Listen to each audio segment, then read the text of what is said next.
What's up, guys? It's KB. Make sure you subscribe to the Underground Sports Philadelphia YouTube channel. Click the bell icon down below so you don't miss a single video from us. And thanks for tuning in to another video from Underground Sports Philadelphia. Now let's get into it. Philadelphia, baby, you're going to love it. Best sports fans in the world. Actually, the worst, but that's what makes them the best. Wait, but I kind of missed the random starts. The random, yeah. Do you remember you know what that just made me think of? The opening to Monsters, Inc. This is a deep cut here. The opening to Monsters, Inc. When they're doing the first, scare run, and they're it's just the cold open to them, going in and scaring people. Oh, yeah. And there's the monster counting, and he was and 4. But he's got 8 fingers, so he's just counting down from 8 on one hand. And just 4, 3, 2, and then he goes, and then they go. I don't know why it reminded me of that, but it did. That was reminded me of that. Cut. You're not. That is a deep cut, not right? Lying. Hello everyone. Welcome to another episode of the Underground Circuit podcast. This is episode number 136. It is December 2nd. I am going to mess up the socials today. Let's just do this actually. Let's just put a forewarning out there for everybody. Yeah. We have our fair share of technical difficulties on this show. On our own. But today might be new technical difficulties because we've switched over to a new platform that we're recording on. So we're still trying to work out the kinks and everything of recording and everything. You can see that we don't have our normal overlay, although we do have this very nice red, beautiful background. I kind of like this. It's a new system. We're still learning the kinks, trying to figure out what works, what doesn't work, stuff like that. So I will probably mess up our socials today. But jumping into our socials, make sure to go follow us over on them. It is for Instagram and Threads. It is at Underground Circuit _. Mm-hmm. For Twitter, it is UG Circuit Pod. And on TikTok, it is Underground _Circuit. There were no thoughts in my head there. I was going strictly off of muscle memory and hoping that I nailed it.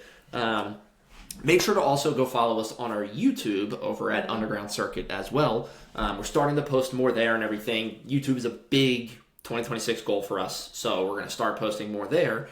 And this month, we are going to be posting, we're challenging ourselves to every day of the week, every day of the month post. And this was Casey's baby. This is every day of the week. It's Vlogmas.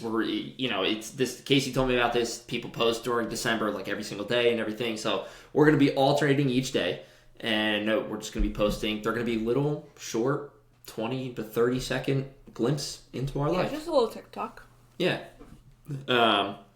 But it's a lot of fun. I recorded 2 today, actually. Well, don't give up that your Thursday is not from actually Thursday. True. Sorry. What I'm posting on Thursday is pretty much what I do every day, so that's that. But yes, so like I said, make sure to go follow us over on our social medias to follow along with our Vlogmas journey. I'm excited about this just because this is I don't know, to me it's a big lift that we really haven't done before as creators trying to nail every single day. Yeah. So I'm excited about it. I'm very excited about it.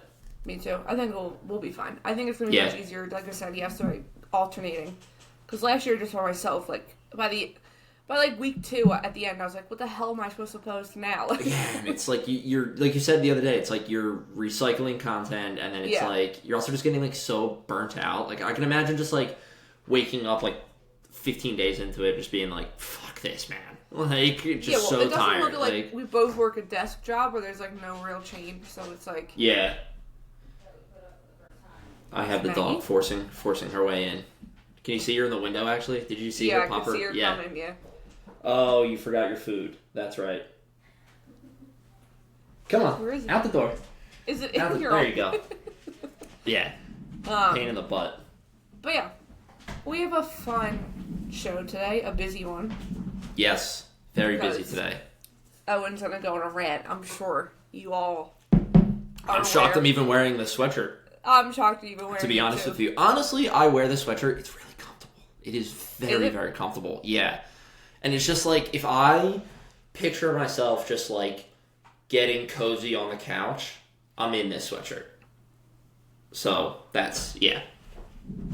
It's a comfortable sweatshirt. But yes, as always, starting it off, meme of the week. Casey and I are not going to be showing our meme of the week. We're going to be explaining it. This is part of the quirks that we're trying to figure out. Which I think will be fun. It was just, I just need to like restart Chrome, and I didn't feel like restarting Chrome. So. Yes, I think I need to do the same thing. But yes, we will be explaining our memes of the week. So audio listeners, you're in for a treat today. Yeah. I can go first. So my meme of the week is the government or parliament or whatever in Australia talking about Oscar and McLaren's claims against Oscar and are they... It's just the fact that, like, the local government's even talking about it. That's how much, like... That's how you know Oscar's one of, like, the only Aussie on the grid at the moment, because if it was the other way around, I don't think the UK Parliament or government would be talking about Lando, because there's 12 other UK Brits on the grid. It's just... It's so funny. The clip that was posted... they're so serious as well, and like at the end, the one goes, "Thank you so much for bringing that up for my kids' sake as well." Like they are in it. They are living and breathing it all. But yeah, I thought that's funny. That the fact that the Australian government is talking about it. I mean, it's a huge thing for Oscar. I can imagine it's a huge thing for the nation as well too. I mean, the fact also, too, that Oscar's manager is one of the other most... I don't even know, like, what number to say, but, like, other most famous Australian when it comes to motorsports. You know, like, with it being Mark Webber. So... Yeah. But, yeah. No, that is funny, because that reminds me of the picture that Hattie?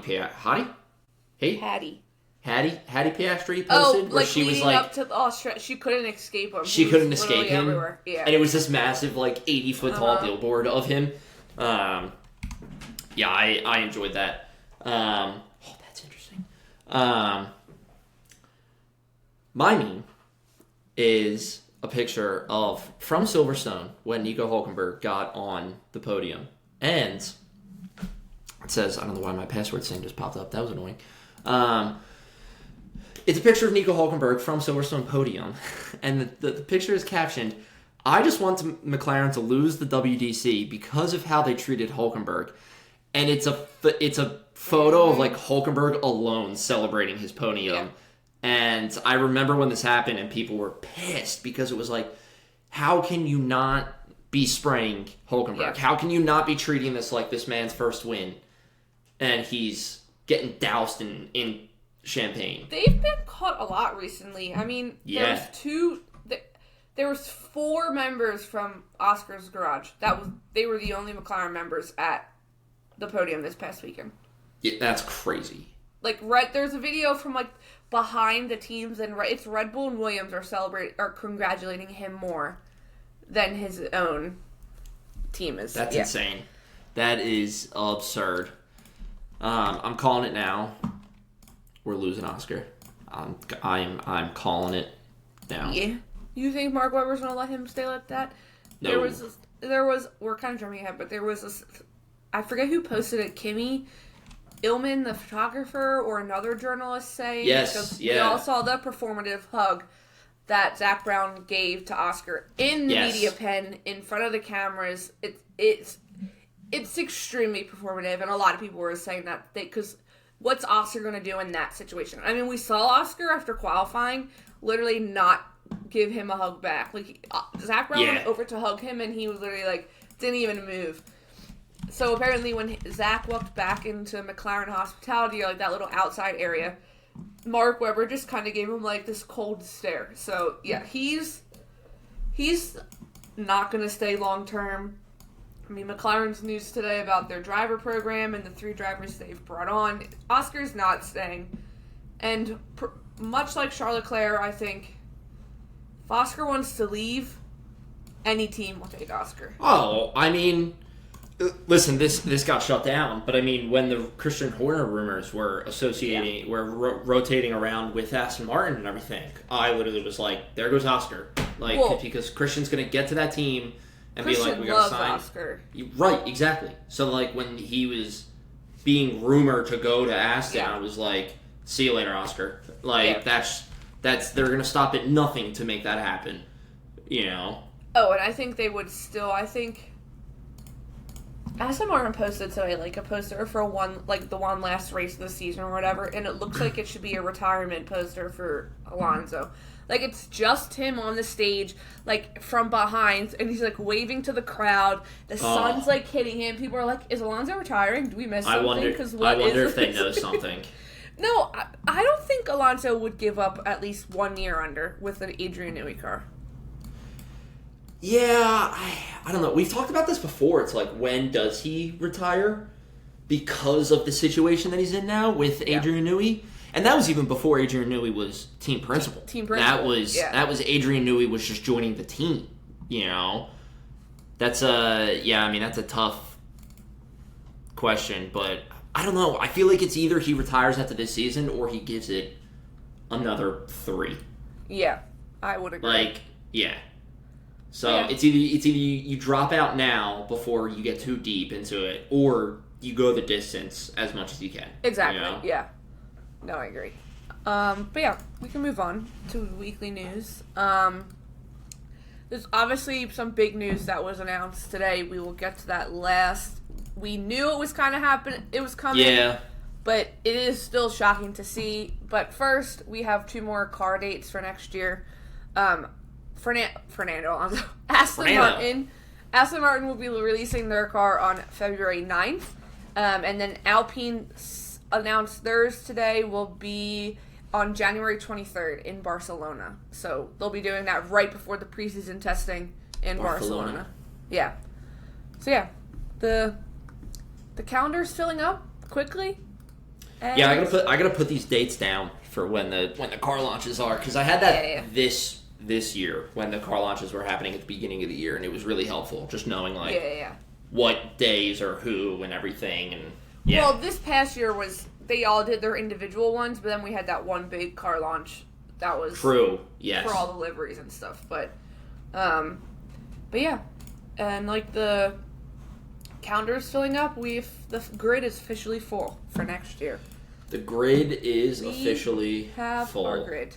Where is it? So we'll just get into it. So yeah, obviously we all knew the rumors were very strong that Isaac was going to go up to Red Bull. You didn't really know what was going to happen to Yuki.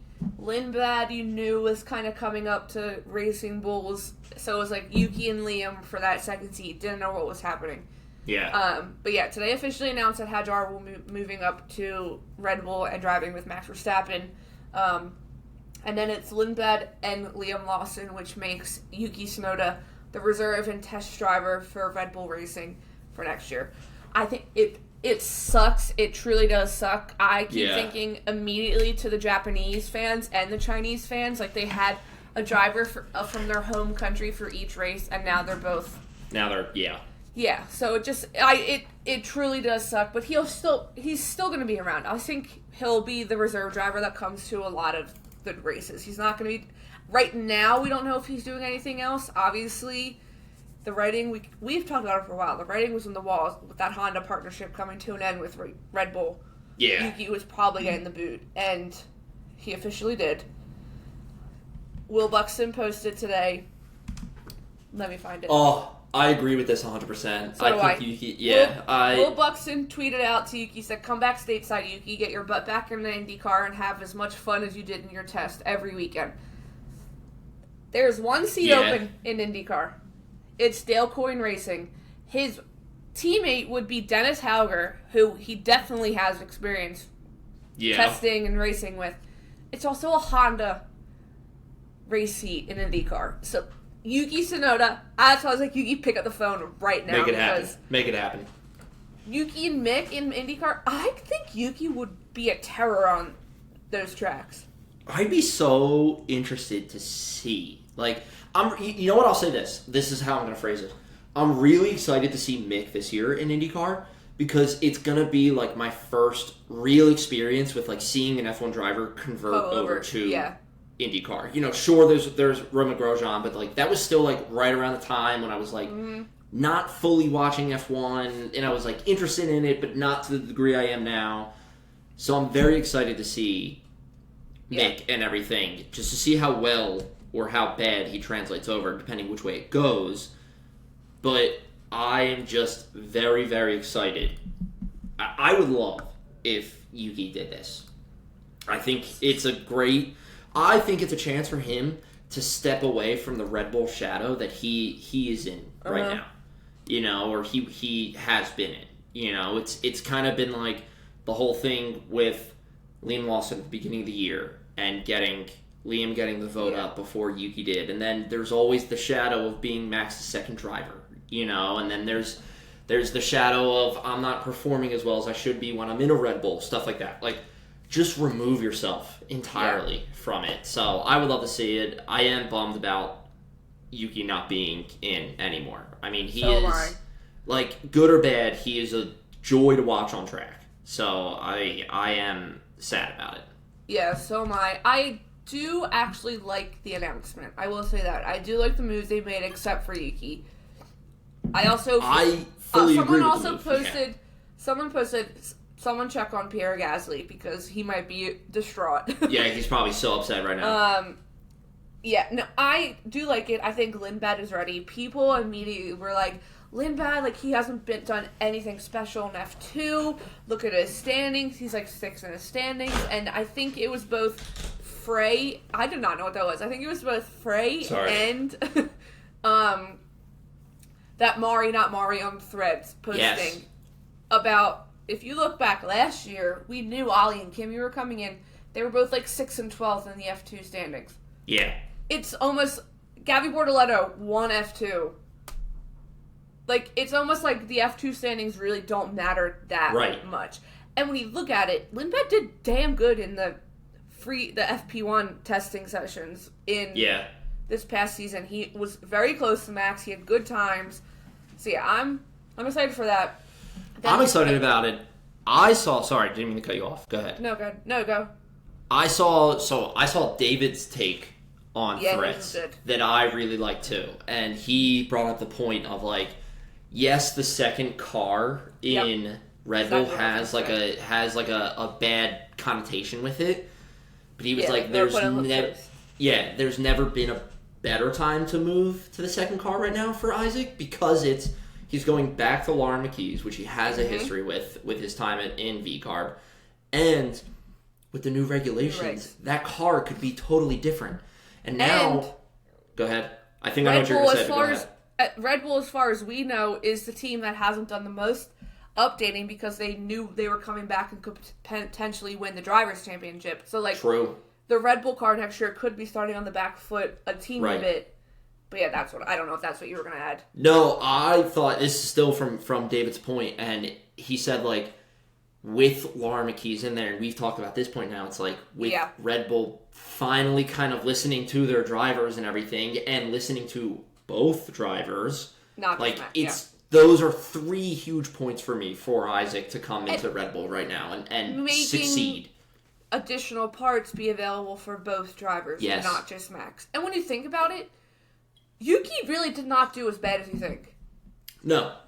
Maybe it started out a little bit slow, but the past few weeks he's done damn good. I think he just fucking out-qualified Max. Yeah, exactly. Yeah, he's doing pretty well, but and that's the same thing. People with Lindblad, people like, he's not ready. He's like 18. He's literally a child. That's what people are like. It's new regs. If anything, that's like a clean slate for almost everyone. Oh yeah. Setting foot. So yeah. Everything that has happened so far this year has really, like, overshadowed just kind of how much, like, next year is brand new. Yeah. Like, the fact that, like, not only are we getting, like, new regulations, but, like, the cars fundamentally themselves are going to be different, and different sizes, and different, there's no more DRS. Like, there are so many wild cards next year that, like, it is kind of like back to square one for everybody. And Lindblad being the only rookie is, like, not a bad place to be. Like, imagine if it was like this year and all those rookies coming in, they're literally all being compared to each other. Yes. Like, Lindblad's gonna be by himself, so, like, there's no one else you can compare him to. He might, on the flip side of that, though, he might suffer a little bit just because the only other people that you can compare him to are experienced drivers. Yeah. But, like, I do agree with what you're saying, because it's like, imagine if all the rookies came in this year, all the rookies that came in this year came in next year. Yeah. And then it was with like, the new regs. with the new regs and everything, yeah, it would be constant, just like, well, look at what Ollie's doing compared to look at what Kimmy's doing and Isaac and blah, blah, blah, blah, blah, blah, and everything. He's definitely going to have kind of that benefit of just like, I'm the only rookie, you know, stuff like that. But I guarantee you there will be moments where it's like, well, Lindblad compared to like Alexander Albon he's like doing so much worse, and it's like, well, yeah, no shit. Albon's got 4 more years underneath his belt for this, you know, than Lindblad does. Like, I don't know if 4 is the right number, but it's not. It's all because he should have just had his 150th race in Vegas, because that's when Lando and George had it. Mm. And Alex technically had a year off because when Red Bull dropped him before he went to Williams. Right. I have the picture up of like the grid, the driver lineup. It's so weird seeing 11 teams, because normally it's like 5 and 5. So now it's 11 down here. It's so weird. Somebody's post got me. Go ahead. No, they put the 2 teams where their colors primarily black, kind of next to each other. So it's messing with me. But you can't put all 3 blues next to each other. It got me earlier today when I read somebody's post. It may have actually been Formula One's post, and they were like, all 22 seats of next year's season are filled, and I was like, that's not right, 22. And then I looked at it, and I'm like, oh fuck yeah, there's 22. There's 22 drivers on the grid. Honestly, the grid for next year is exciting. It's like, obviously, because this grid this year was exciting and had good talent. Then you're throwing Bottas and Perez back in there. Then you're throwing Lindblad in there. Yeah, it's an exciting one. And I have to say, I think this gen of the hybrid era, they call it, ending with going into the last race of the season is the perfect ending. Fucking Jesus God Almighty! It's just so many things going into this last race of the season. It's just absolutely incredible. Oh, I'll have to send you this. I'm sending this to you right now. Canal Post posted their promo for Abu Dhabi, and it's got a Star Wars theme with it. It's got a Star Wars theme with it? All right, Canal Plus, I see you. Let me guess. Wait, hold on. Can I take a guess as to like what it is and who's what characters? You just do I didn't watch the whole thing, so just do the opening shot. That's all I literally saw. All right. Did you text it to me? I was going to, but you'll see the open. I don't want you to watch it right now. I haven't fully watched it, but I thought you were saying watch it right now. The screen grab for the opening shot looks like they're Tatooine with 2 moons, and it is Lando. I was gonna say, because Max is gonna be Darth Vader, Lando is gonna be Luke. That's Well, it's probably they did like Tatooine because it's the desert and stuff. But yeah. Yeah, I'm gonna watch that. Yeah. Yeah, but besides that, our weekly news. Oh well, there was another piece of 2 more pieces of weekly news. Quickly, I think we all saw the hate Kimmy was receiving. Yeah. I do. Fucking stupid. So stupid. Helmut Marko is an ass. I will say it flat out. Absolutely. He gets caught with this all the time. This is not the first time he's ever done this. It's like, it's just the fact that it's time and time again. People were like, well, what about GP? What about GP? And like, if you look at what GP saw is what we saw on TV. You saw Lando catching Kimmy. They cut away. They played GP's radio, and then we saw what did look like Kimmy just let Lando by. Just let him by, right. And that's what Toto went and talked to GP afterwards and, like, cleared the air, and GP's like, I didn't see the full thing, but I've now seen it. It was a mistake. Like, I take back my thing. Helmut Marko fully saw the replay and then continued to say what he said. Go ahead. Kimmy's literally a child. I just don't understand how you can look at that, especially from Kimmy's on board. And then turn and look at somebody else and be like, yeah, he let him by. And it's like, no, he fucked up. He went wide, and Lando, being an experienced driver, capitalized. That's what I think F1 TV, Julian Palmer was like, something must have happened to Kimmy because his time like dropped immensely. So yeah, it's appalling. I mean, and people keep bringing up, because the FIA posted a statement about like, kind of like on my guidelines and all that stuff, people are like, why have they not done this to any other team? And someone said, because Mercedes brought it to the FIA. Yeah. So, like, most people are like, no one's ever done this with Lance Stroll when he's getting name called and, like, right. People are being ridiculous. People are like, yeah, because Aston Martin could have brought that to the FIA, and then the FIA probably would have said something. It's literally because Mercedes is like, this is ridiculous, and I mean, yeah, every right to say this is ridiculous. You have to be. I don't care. I'm not going to piss people off with this because I think most of our viewers and listeners would agree with me. Everyone I posted was appalled by the disgusting he was getting.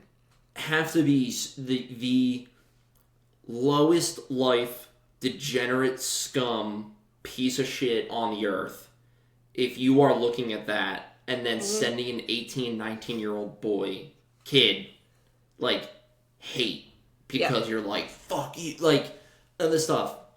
Get a fucking life, stop it, and grow the fuck up. You know, like... I'll just send you his girlfriend, his girlfriend also grew up karting, is like a Italian karting champ. I didn't know that. That's cool. Yeah, her clapback to someone is so good. She like posted like a long ass statement. It's so good. But yeah, so the Kimmy hate is uncalled for. We love Kimmy. Yeah. I know you won't see this, but we love Kimmy. We love you, Kimmy, if you're watching.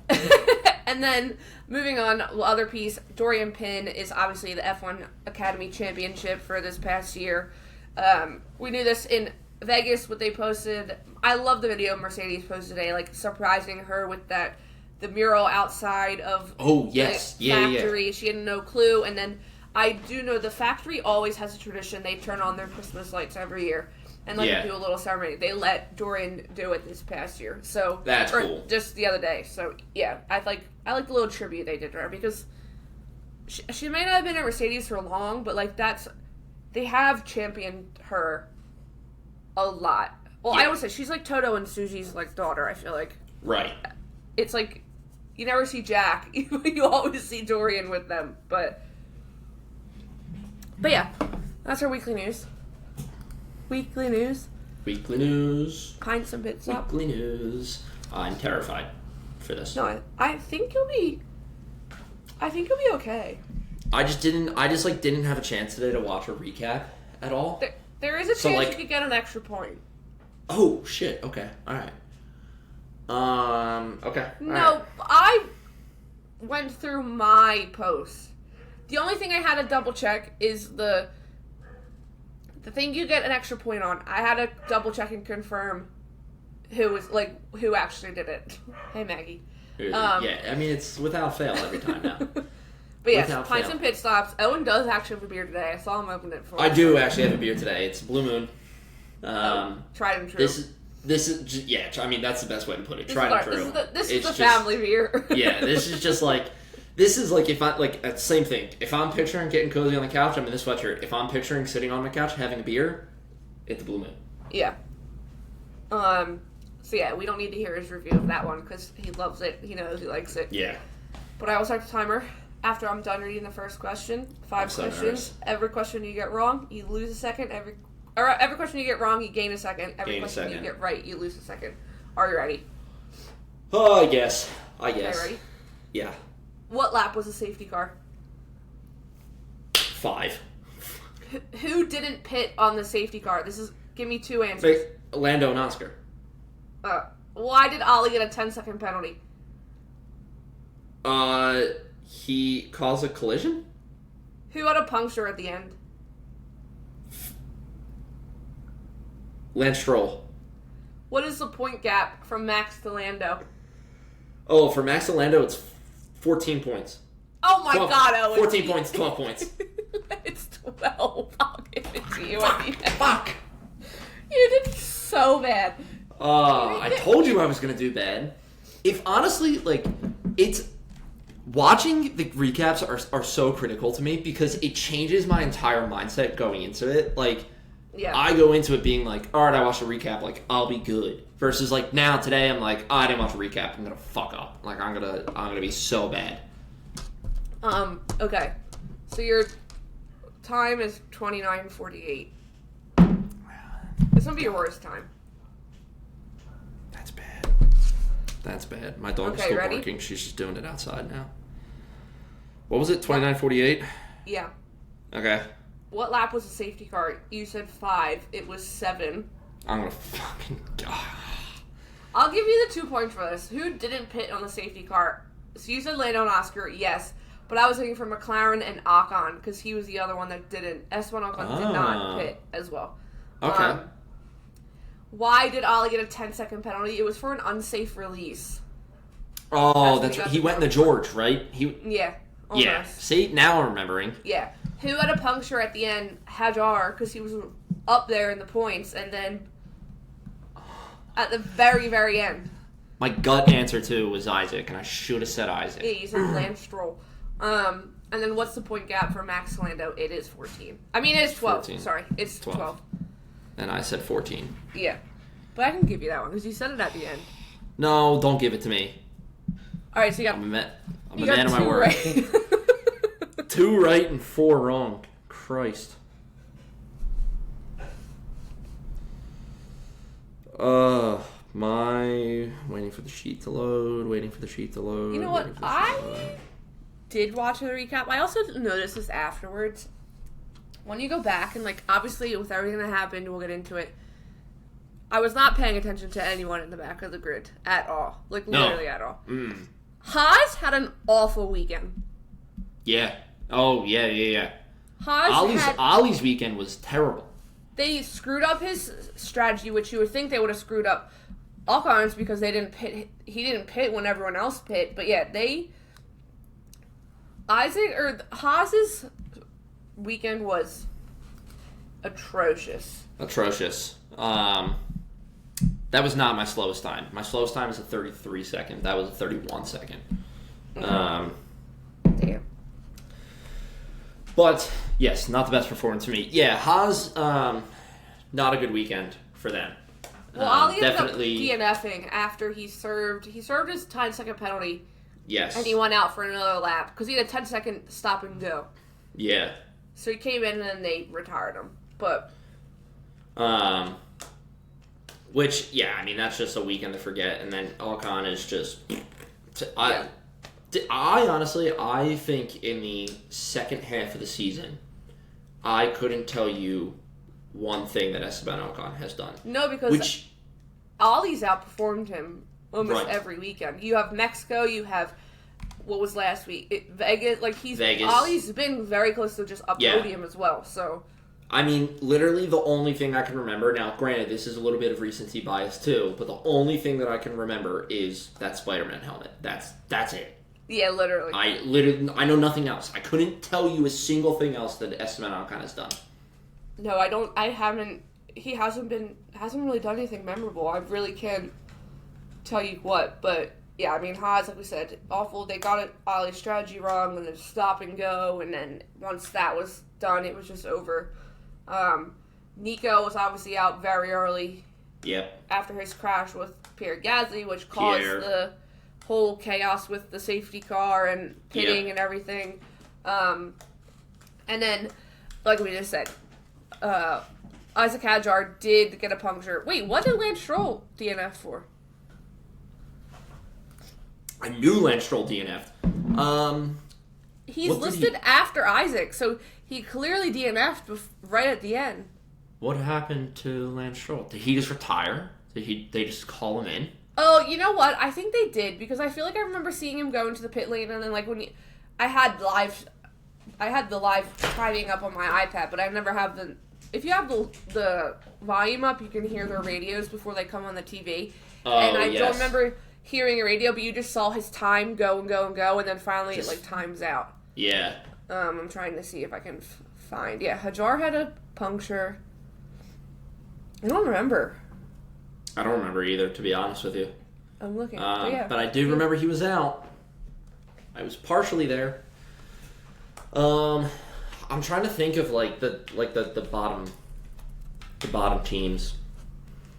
We covered Haas. We covered Aston Martin, Lance Stroll, DNF'd. Fernando Alonso didn't. DRS train again from Fernando Alonso. Oh my god! At one point, you literally saw the top 4 all the way up, or a top 5 Yeah. or whatever, and then it was just the long-ass DRS train. I was like, Charles was like the second one behind him at one point, and I was like, Charles, please Just do get past something.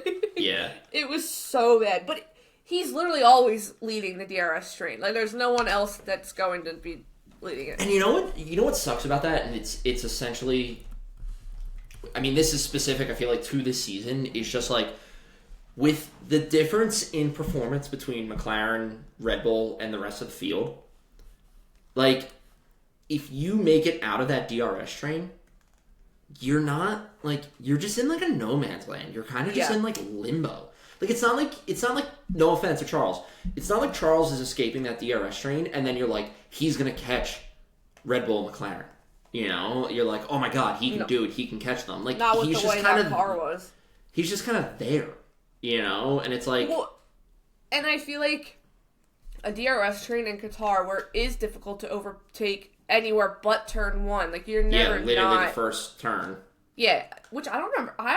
Literally didn't remember that about Qatar for some reason. I thought we've had good overtakes there, but once you're stuck in that DRS train, you're legit screwed. But yeah, I mean, they're really... Fernando Alonso did finish 7th, but yeah, like we said, the DRS train. Alpine, no points. Well, Pierre got into the... Yeah. Had the contact with Nico Hülkenberg, which the FIA was very, very quick to say there's no further investigation with that. They were weirdly fast. Very quick. I think it was purely a racing incident. It had to have been if they were that quick to decide who was. But Pierre obviously did stay in. He did end up getting lapped. I mean, he was the last one to finish out of the ones that did finish the race because everyone else was DNF.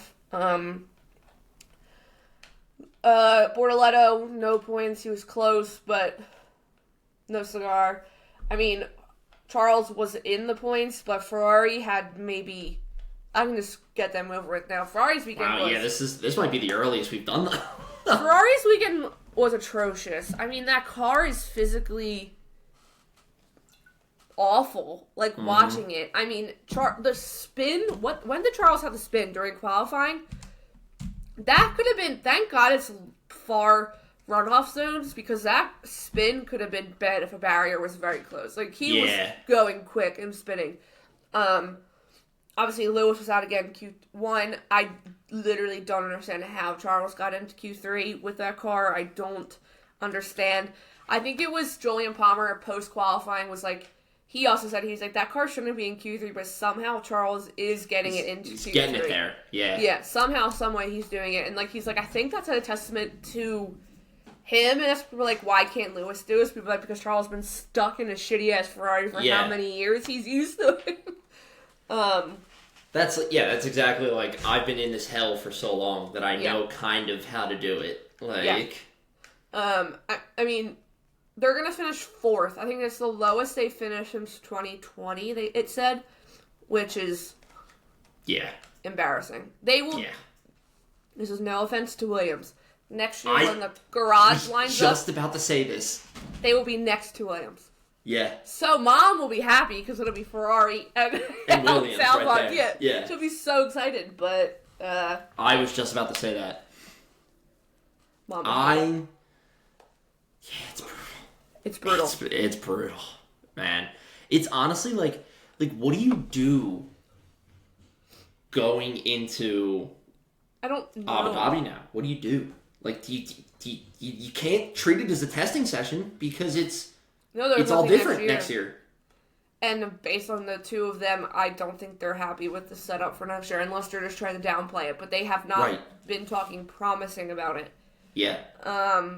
Unless they can't because of the new regs. Maybe. Like, they were told to keep it, not really talk about it because it's so new. And no one's really talking about it. But I mean, I don't know. Do you do you take the penalties, change everything in the car, and try and get something? I mean, it's Abu Dhabi pass. We saw Charles go up 11 places on lap 1 last year. But you're not going to get third. No, Mercedes has locked it up. They're not getting third at all. They're stuck in 4th because Williams isn't going to get them in 4th either. Yeah, it's just pack them and go home. It's literally just like, it's just, they're there to be there. Like, they're there because they're required to. Like, that's it. We're not going to get a Charles Leclerc presentation in their car on what Oh my he God, can do. He can let George by so that he can get Checo, and then they'll still fit in if we aren't getting that this year. And then I'll calculate the delta in my mind as I'm driving. And then if I finish exactly 0.05 seconds behind this, and it's like, dude, shut up. And like, not shut up and drive. That's bad comment. But like, holy cow, stop using your brain so much. Did you see what he said this past weekend? He said, well, he was stuck in the DRS train, obviously. So he said he could see most of the race on the screen. So when the leads were changing, he was in his mind trying to figure out the math to see what the gap would be. That is just like peak boredom. Yeah. Like, I'm here because I'm required to be here. That's what that is. Oh, they're so over it. Him and Lewis are so over it. Lewis was borderline emotional at the post-qualifying. Yeah. But yeah, they're both... Charles, like, apologizing. He's like, I feel like he has to apologize to the fans. People are like, you don't need to apologize to the fans. It's not your fault. No, yeah, like, you're getting that thing to Q3. You don't have to You're getting it onto the podium. After this past weekend, there's no way that car should have been on the podium at all this season. No. Like, it's so bad. It's like, you don't need to apologize. It's the higher-ups that told you to stop talking and keep driving that need to apologize. But that's my Ferrari rant. Williams, though. Williams. Honestly, I love it. I think James it's great. Val for Team Principal of the Year. I think them securing P5 Constructors Championship is amazing. I think it is such a step up for them. I do love there's the petty side of me that loves all the edits going around now of like Carlos Sainz taking that lie detector test. Oh, and yeah. He was like, do you hope Ferrari like secretly regrets their decision? And he says no, and then they're like, that's a lie, and he just starts cracking up. Like, I love that that's going around now. It's just like, it's wonderful to see Williams do that. A, because it's like, I like a underdog story no matter what. Like, it's just cool to watch and see them climb and everything, or see anybody climb. But it just made me so happy. Like, seeing him on the podium, seeing Williams do that. Like, I mean, think about it, 3 years ago? They were P9, P10 in the Constructors. Now they're P5. Like, with 2 podiums this past year. Like, with 2 podiums. Thought that would have happened. I do have it. I am happy for it. I wish Alex could have some of the good luck as well. I feel like he's been handed so much bad luck this past year. So he could get a podium. But, yeah, no, I'm happy for them. They deserve it. Like I said, James Val, Team Principal of the Year. If anyone's questioning an engineering mind being a team principal after Newey's announcement to Aston Martin, look at Williams. That man stepped into that team and they were taking notes, keeping notes and track of things on paper still. And I really, really hope that part of the reason they did the Adrian Newey move was because they saw James Val. Like, they were like, well, look at how good it's doing with James Val. It's like, let's get an engineer as a team principal. Like, incredible. I hope if James Val ever writes a book, I will read that one because I know it'll be a good one. But yeah, happy for both of them. I have to watch the video because there was a shot of them celebrating and James ended up on the floor with Carlos's cousin / manager, Carlos, on top of him. And James explains it. He goes, "This is how it happened," but I didn't get back to look at, to listen to it. But yeah, so Williams, very happy for them. Not Red Bull yet. Mercedes. I mean, it was perfect weather for them. It was a little cool. Yeah. I mean, I really hate to say this, but the whole thing with Kimi and everything is really kind of just overshadowed what they've done. Yeah. But I mean, a decent. Kimi outdrove George this past weekend. Yeah. It's great to see. You know, it's really great to see. I like that Kimi, not to harp on this one topic, but I like that Kimi went up to Max after the race and, like, clearly said, like, maybe not, like, I'm sorry, but, like, just, like, kind of touch base with him. So I enjoyed that, and I'm, yeah, I mean, again, they're kind of in the spot where it's just, like, you've already kind of locked in third, so it's, like, what do you do? Yeah. You know, but... I'm making a bold assumption right now about next year. If Mercedes got the regs correct, Kimi's winning his first race next year. And I think early on. Yes. Yeah. If they nail it, I can honestly see it being within the first 5 races. Yeah, he's easily winning. I can 100% see it happen. I mean, that's again going back to the whole he let Lando by. We've watched Kimi defend so incredibly well the past few weeks. And again this week against Lando, where Lando could not physically get past him. And I don't think if Kimi didn't have a mistake, Lando was not going to get past him. Oh, no. I honestly, kind of going back to what you said, like, it was either Jolyon Palmer or, like, DC on F1 TV. They were like, wait, all of a sudden they're like, what happened to Kimi? Yeah. I was fully in the mindset. I was like, Lando's not getting him. Like, I was, like, fully prepared that the gap was going to be 14 points. Like, that Lando just, like, couldn't get it done. And I was like, what the hell? You know, it was just... Yeah, I mean... I was 100% certain about that. Yeah, no, and honestly, then when you hear Carlos go, like, something's broke, and, like, he was slowing down a ton. Yeah. I think if Kimi was still in front of Lando, I feel like... I'm not saying Lando would have backed off, but I could have seen... Because Lando was then catching Carlos. I think if it was still Carlos, Kimi, Lando, they would have maybe been able to pass Carlos. But yeah, I mean, Kimi, I just think... Even if we were going into another year of these regs, Kimi has a full year under this, we probably still would see his win early on next year. Absolutely agree with that. He looks so much more comfortable in the car than compared to the beginning of the season. It's incredible. Yeah, he looks night and day. Even from his first podium in Canada, like I feel like he was settling in, but then he had that little bit of a slump again after Canada. Right. And now he's back. But yeah, no. I get excited to watch him have to battle someone, and he defends like I'm watching Oscar and Charles defending someone. Like, he keeps it clean. He keeps it very well. It's nice. But yeah, I can't really say much about George, because I was more impressed by Kimi this entire weekend. So that's the thing. Yeah. We'll do Red Bull. We can end with your rant. Lovely. Red Bull. I mean, Yuki had a great weekend, like you said. He out-qualified him in sprint qualifying on his own merit. I knew they would let him pass. They would have Max pass Yuki pretty early on, which it did happen like that. Like, I knew. Yeah.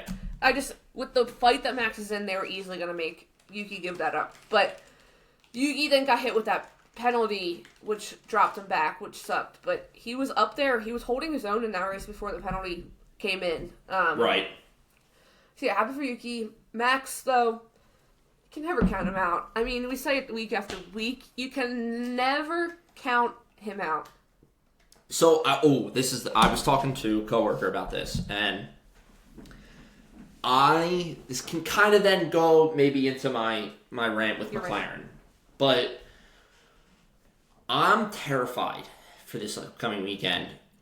And I truly, I'll be honest with you, it is right now in my head, 60-40. Yep. Lando wins the championship, Max wins the championship, respectively. Meaning,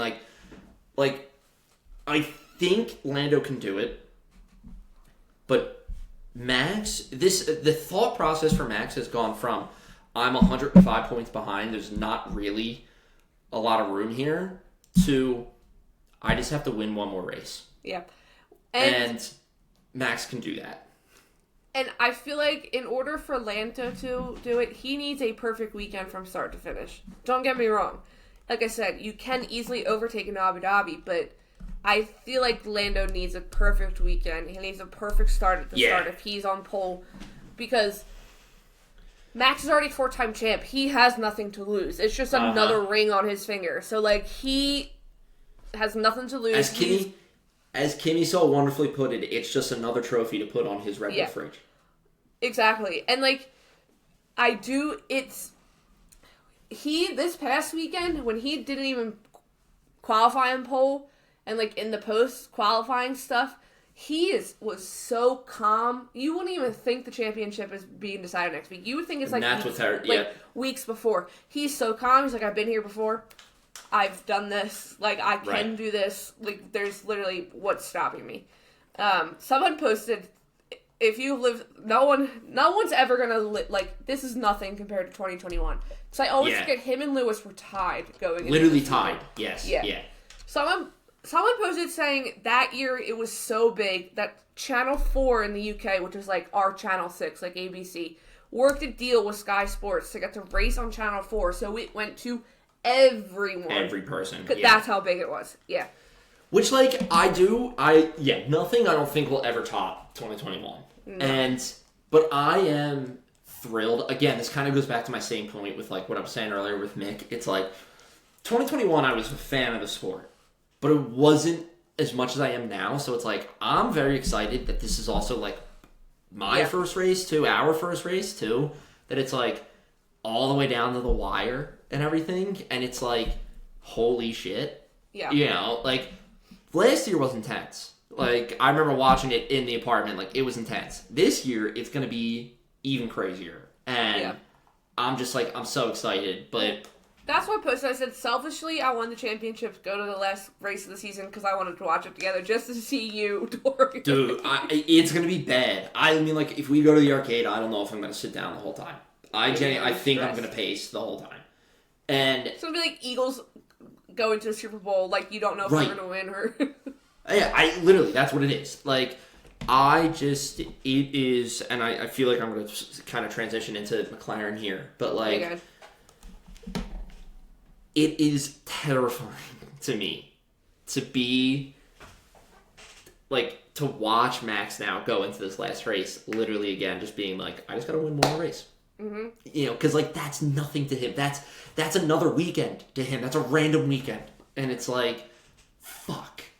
You know? Like, that's all he has to do. He has to win. Lando can end anywhere on the podium.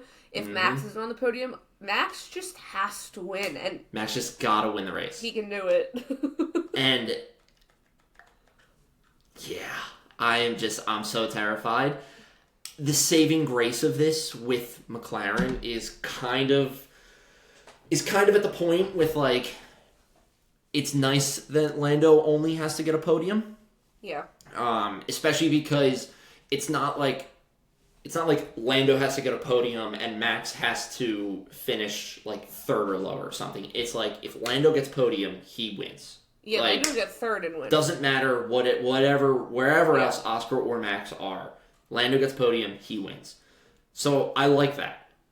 That makes me a little bit calmer, but I'm terrified. And the way McLaren you can't trust. The way that everything was handled this weekend was just a shit show. And here's what I'll say. I have two analogies that I'm gonna talk about to try to make this better. Earlier in the season, I forget for what race, but earlier in the season, I said that McLaren was doing everything they possibly could to shoot themselves in the foot to hinder this relationship. Rules was coming back when they, like, messed up the pit stop for Lando and they made Oscar give the spot back. Yes. I think that's when you get it. And I had said that they were, instead of it being like a pistol to their foot, they would pop out an RPG and they would take that to their foot. This race, they threw the RPG away and they popped out a fucking tactical nuke. Yeah. And they threw it on their foot. And it's like, what are you doing? What are we doing here? What are we doing here? My second analogy for this, it felt like, and this is pure emotion coming out here. This is not a logical analysis of it all. I'm sure there's a logical analysis out there somewhere where I can be like, all right, yeah, I can see the reasoning behind it. Pure emotional reaction is Zach Brown and Andrea Stella looked at each other and they were like, Zach Brown was like, we should keep him out. And Andrea was like, no, we should pit them. It's a safety car. We should pit them. Mm-hmm. And Zach was like, yeah. But if Lando wins and we do a stay out plan and it works, Just We're think about both how geniuses. think about how cool we'll look. And Andrea was like, I don't care how cool we look. I think that's pretty stupid, and we should pit them. And Zach leans over. He puts his hands on his shoulder, and he goes, No. Think about how cool we'll look. Yeah. And then that's how the decision was made. I don't understand it. I don't get it. It also, I think the reason why it pisses me off so much is because it literally boils down to simple math, because we had the 25 lap limit in a 57 lap race. So that means it's a 2-stop race. Why then, if you're getting one of those pit stops for free, one of those 2 guaranteed pit stops that you're going to be taking for free. And then it's 1 stop from there on. And then it's a 1 stop from there on. Why are you then not taking that? Yeah. That's literally like, oh, free lunch, or $30 Chipotle lunch. I'm going to take the $30 Chipotle lunch because it's going to taste good. And it's like, yeah, but this one's free. That's like so much better. And it's like, no. This one tastes better. And it's like, it was such a weird decision in the moment. I honestly wasn't even mad about it in the moment because I didn't fully understand it. I literally was just like, okay, we're staying out. Sure. Until you see everyone else going in. Right. And then, you see the chaos going in, which then I'm like, okay, well, maybe they just didn't want to risk it being in the pit lane with 18 other cars at the same time. And then, again, you do the math in your head and you're like, okay, well, you still have to do 2 pit stops because you are going to have to pit with at most 7 laps remaining in the race, and then, or at minimum 7 laps remaining in the race. And it's like, okay, and then, but there are going to be 2 normal pit stops while everybody else is out on the track driving like normal, at normal speeds, at normal racing speeds. Why wouldn't you take the free one? Yeah. Like, I don't know. It was stupid. Again, it really felt like, just like, hey man, like, if this works, we're going to look fucking cool doing it. And that's what was like the guiding principle behind their decision, instead of just like tried and true method of like, hey, when there's a safety car, we pit. You know? No, it happened, and I immediately posted. I said, McLaren's gonna either look like a genius or incredibly stupid. And then, like, not even a few laps later, people were like, they're going to look stupid. They're gonna look stupid. Yeah. Yeah. Like I said, I'm amazed I'm wearing this sweatshirt right now. Honestly, like, I just don't get it. It literally, like, and that's what makes me angry about it, is like, that's what makes me angry as a person, is when I'm just like, I just cannot even fathom that decision-making process. I want to know who made that decision and who came up with that final call of, we're going to stay out. Well, it's the point that they immediately were like, oh no, this is completely our fault. No, duh. It's your fault. You got it wrong. Right. But it's just like, I want to know, and I know people, I can put my tinfoil hat on, because obviously Oscar is still Oscar is still quote unquote in the running, but it's the possibilities of him winning are very slim. Yeah, isn't it like he's got to win the race and Lando has to finish? Isn't it like Lando has to finish like 6th or worse? Yeah, and I think Max so. is like Max 7th or worse or something. He has to beat both of them and hope both of them are off the podium. Like, that's literally, his is almost impossible. And I truly, this is my tinfoil hat. Don't come for me, but come after. I've talked about it with other people, and they agree as well. McLaren did not want Oscar to win the championship because he is not homegrown. And I do think when he was leading the championship for most of the season, they were freaking out because it was going to happen. I do genuinely believe that, because I love that I can hear you hitting the table right now. Yeah, with my nails. I think that's great. Just dig it in there. Yeah. It's just, and I'm not saying like McLaren's sabotaging him or whatever. Like, he's not homegrown. Like, it's like, I'll use this. Philadelphia Union has so many players that are from this area, born and raised on this team. It's like, it's the homegrown team versus a bunch of people from somewhere else. and like the team from everywhere else is beating the homegrown team. Yeah, it's gonna feel some type of like, sure, like we literally like bred them, we gave birth to them, we trained them, we have like we are their backing. McLaren can't say that for Oscar, but no. It's like I'm 80% there to believing that's true because it's just like too many things have happened where I'm like, No, it's definitely the mindset of like, right, they're not actively sabotaging Oscar. Yeah. There's no way that's happening. But however, when the situations roll around and they're like, well, if it ends this way, it benefits Lando. If it ends this way, the other way, it benefits Oscar. And they're like, all right, well, let's hope it ends the way that benefits Lando. Like, I can 100% see that happening.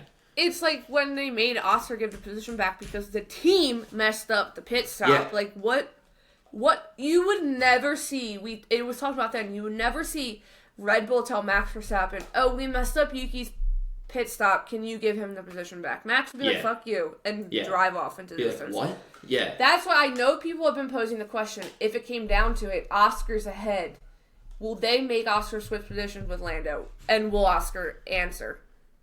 Or will he listen? And I'm like borderline yes and no, because if there's a chance where Oscar can still win, why are you going to give up the position? I think, yes. So I think if Oscar's in that position where he can still win, then no, they won't ask him. But if Oscar's not in a position where he can win, and he is ahead of Lando, yes, I think they would. I think they would come over the radio and be like, Oscar, we know how this sounds. We need you to give the position. Like, I can see that happening, absolutely. Yeah. It's just, there's that, and then, oh shoot, there was one other point, but I lost it. I feel like the past 2 weeks, obviously they were disqualified in Vegas, and then this week, I feel like we're seeing them crack under pressure. Obviously, disqualification It's 100% what we're seeing. Maybe a little different, but we are seeing them crack under pressure, and there's been so many instances over the season. Someone posted a TikTok saying, like, they may be a constructor-winning team, but they're not acting like it. Like, the way they're acting is like they're still a midfield team, where they're, like, disorganized or making these silly mistakes. They're making these strategy mistakes that, like, I'm sorry, but Ferrari would make that, and they didn't even make that strategy mistake. That's how you know. But yeah, no, it's just, watching that happen, I was like, oh my god. They literally handed the platter to Max Verstappen. That went on a platter. Yeah. But I also immediately think about, I took a screenshot of it. I also immediately think about this headline from Zach Brown a few weeks ago saying that he would rather Verstappen win the title than pick a favorite out of Norris and Piastri. Yeah, see, I was just thinking of that one too. But he now has the out again of, if Oscar's not in a position to win the championship, but he's ahead of Lando, he can then pull that and be like, hey, like, you're not, like say it's Oscar P1, Max P2, or Oscar P1, Lando P2, Max P3. Say that's what it is, right? I could 100% see them being like, hey, swap the positions with They wouldn't need to, but Lando. I can see it happen. No, they wouldn't need to, but I can see them doing it, because how is it going to look when the driver who wins the World Drivers' Championship finishes P1, you know? Wins the final race of the season. Gonna say, I also think they're already thinking about next year and how they claim to never have a number one driver. If Lando wins, he's their number one driver, and you know they're gonna run headfirst with that state of mind. Absolutely, yeah. Like, it's like, I can't see, if Oscar won, I could see them pulling the same shit with being like, we don't have a number one driver. Again, Red Bull would never tell Max Verstappen, oh, hey, you just won the 4th championships in a row, but we're actually going to put you level with Isaac Hadjar, and you're not number one driver. Like, I'm sorry. That's not... But that's the difference, I think, between a constructor-winning team that's been at the top and are used to being at the top versus McLaren, who hasn't been at the top in a really long time, and they're learning how to do it again. But yeah, it's going to be an interesting one. It's going to be messy. It's going to be messy. I think going to the arcade, I feel like it's early, but I feel like it'll be a good crowd, and it's going to be... I think it's going to be packed. Yeah, I think it's going to be a good crowd. But we didn't get as many comments today, but that's okay. We still have almost 20. I've asked some people to describe the Qatar GP in one word. So I said, I'll go first, and it's 2 words. I said pit stop, because obviously... Yeah. Pit stop. Also, I've never held my breath watching the pit stops before, but when they all came in at one time, I was like... They were all diving in. Yeah. I wish that happened in Vegas, and because all of them coming in at one time would have been insane to see in person. But disregard that. Someone said yikes. Well, that was Adam from Fantasy HQ. So yikes with the nervous emoji. Championship pain. Dirty side of the tractor said turd, which I do like. That is good. That's a good word. Yeah. Someone said disaster class. Someone else said decision. Someone said 2 words for me as well. Safety car. I said that was my second choice. Yeah. I do like this one, flexibility, because that was the radio given to Lando after the pit stop disaster. Strategy, flexibility again, speechless, again, non-existent, ugh, canceled, shock, tense, and pain. So, I feel like you can tell who the fans are in those those words. But yeah, that was Qatar, and I can't believe it. The last race is here. Last race of the season. It's like It's like the last week of school. I feel like it really is. It really feels like it. I also feel like it's like the day before you go on Christmas break, like when you're in high school. Like that's It just the fact that it's here. I posted quickly the other day. I said, I can't believe this season's almost over. It's been so fast, but at the same time so long because there's been something chaotic every weekend is like something new. Something. And a lot of times it's been about McLaren, so thank you, McLaren, for keeping us entertained the entire season. Love it. I thought I escaped Philly sports torture by starting to follow F1, and I have not. It just transferred to another black and orange team. Yeah. I posted the other day, again, one of those ones, like being a Ferrari fan and being a Philadelphia sports fan, like, go hand in hand or whatever, and someone's like, you've had success. I said, with the Eagles, yeah, maybe. I said, but our other sports teams now? And then the Eagles went on to lose to the other day, and they wrote back and said, oh, yeah, I see it now. I was like, thank you, I told you. Yeah. But yes, predictions for Qatar? I mean, I have to go Lando P1. Yeah, you have to. You know, it's honestly Lando P1. I'm gonna go Oscar P2. You know what? I'm just gonna rip right down the line. You know what? I'm gonna go. They're gonna finish in the order that they are right now in constructors. It's gonna go P1, P2, P3, Lando, Max, Oscar. Okay.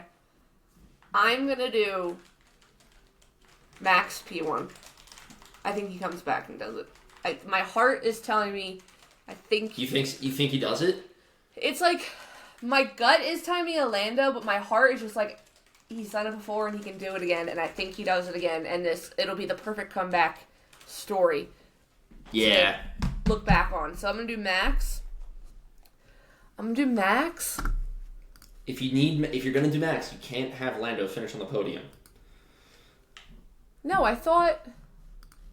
No, because remember, Max just has to win. Max has to win, but I think Lando can't be on the podium. Because remember it was if Lando's on the podium and Lando Max... has to finish 4th or lower, and Piastri can be on the podium any position. Yeah. Okay, well, it is Abu Dhabi. There's sometimes carnage lap 1, turn 1. We saw it last year. If I watch another fucking McLaren go off the road, lap 1, turn 1, I'm going to freak out. It was Oscar last year, so... I know it was. could be the other one this year. You'll scream. You'll walk out of the arcade. So I'm going to do Max P1, Oscar P2. Kimi Antonelli P3. And just to do cherry on top, and you can hate me for it, P4 is Lando, and they finish super close. Oh my god, that'd be so bad. Yeah. But yeah, that's my Max, Oscar, Kimmy. I want to see the season end with a Kimmy podium. I'm here for That would be sick. That'd be really fun. But yes, those are our predictions. Do you have anything else, Dad? I do not. Obviously, with it being the last race of the season and the situation that we're going into, I will be a very sad boy or a very happy boy come next week when we record. That's really. I really like. I don't know. I really don't know. You're either coming in with champagne to celebrate or a drink to drown your sorrows. Literally. Yeah. Like, all I know is it's going to be a good race. Abu Dhabi races are always good, so I know it's going to be a good race. But yeah. That's it, people. One more to go. Check back in Sunday at around 10 a.m. to see how Owen's feeling. yeah. Actually, I'll post a picture so we know how Owen's doing. It's going to be like when I did the marathon, you were like posting updates live during updates. the race. Yeah. But yes, thank you so much for joining us. We will obviously be back next week with a recap of Abu Dhabi, last one of the season, and that's pretty much all we're going to do because I have a feeling it'll be a good full episode that we'll need to talk about Abu Dhabi. As always, Owen's at our socials at the beginning of the show, but over on Instagram at Threads at _underground_, over on Twitter, UG Circuit Pod, and TikTok _circuit. Please go give us a follow wherever you listen to your podcast. YouTube as well. Follow us on YouTube. But like I said, we will see you all next week. And thank you so much. Thank you, everybody. See you next week. See ya. Either say a prayer for Owen. depressed or very, very excited. So, see you later.